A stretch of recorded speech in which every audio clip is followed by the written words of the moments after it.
خان صاحب نے عمران خان نے آج ایک پیغام دے کے بھیجا ہے اور یہ ہماری ذمہ داری بن گئی ہے کہ ان کا پیغام آپ تک پہنچائیں. اور انہوں نے یہ کہا ہے کہ اگست 2022 میں جنرل باجوہ نے ان کو اور شاہ محمود قریشی کو بلایا تھا اور انہوں نے یہ کہا تھا کہ آپ جو احتجاج کر رہے ہیں رجیم چینج کا، جو ان کی حکومت گرائی گئی اس کے اوپر جو احتجاج ہے، اگر اس کو بند کر دیں.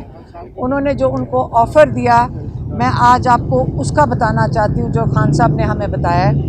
انہوں نے کہا کہ انہوں نے آفر یہ دی تھی کہ اگر آپ احتجاج بند کرو گے تو اس کے بدلے میں آپ کو جب حکومت آئے گی آپ کو 2/3 یا دو تہائی آپ کو میجورٹی دی جائے گی اور آپ اپنی حکومت بنا سکو گے.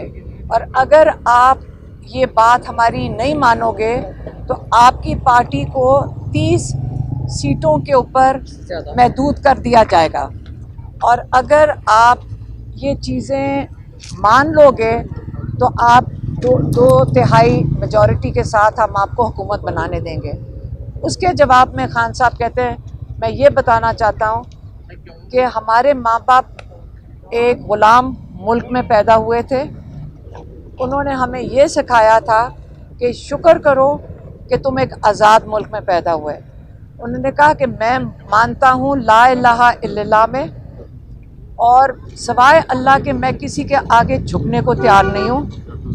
اور میں نے ان کی اس وجہ سے نہ میں کسی کی غلامی، ایک آزاد ملک میں پیدا ہونے کی وجہ سے میں کسی کی غلامی قبول کرنے سے میں بالکل انکاری ہوں. اور اس سے بہتر ہے کہ موت بہتر ہے اس سے کہ ہم کسی کی غلامی ایک آزاد ملک میں قبول کریں.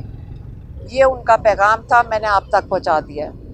یہ بتائیں کہ خان صاحب کی آپ سے اندر ملاقات ہوئی ہے، ٹھیک ہے، سارے کیسز کے حوالے سے بھی ظاہر سی بات ہے آپ ڈیلی آتی ہیں، اور کیسا اس سارا کو دیکھ رہی ہیں؟ اور خان صاحب نے کیا ٹکٹوں کے حوالے سے یا باقی جو ہے وہ اگر کچھ جو ہیں لوگ وہ اوپن ٹرائل تو ہو نہیں رہا، ٹھیک ہے، ہم مخصوص نام اندر جا رہے ہیں، اس حوالے سے آپ کا باقی کیا کہنا ہے؟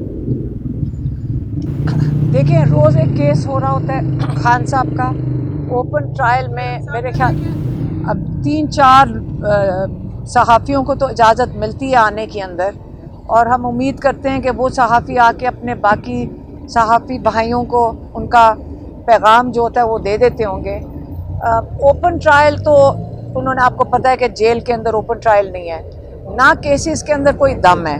ایک دن اگر یہ کیسز کھول دیں آپ لوگوں کے سامنے، آپ کو سمجھ آ جائے گی کہ یہ بالکل بے معنی کیسز ہیں، اور صرف ان کو جیل میں رکھنے کے لیے ایک بیل ہوتی ہے، اگلا کیس وہیں جج صاحب اگلے دوسرے کمرے میں آ کے بیٹھ جاتے ہیں اور ان کے اوپر فرد جرم لگا دیتے ہیں یا ان کے اوپر ان کو اریسٹ کر لیتے ہیں. کل یہی ہوا، ایک طرف بیل ہونے کا چانس ہو گیا، دوسری طرف ان کے اوپر آ گیا، مقدمے آ گئے. اور کچھ تو نہیں ہے آپ کو سوال؟ تھینک یو جی. ان کو ایک پیغام دے کہ جیسے فاطمہ جناز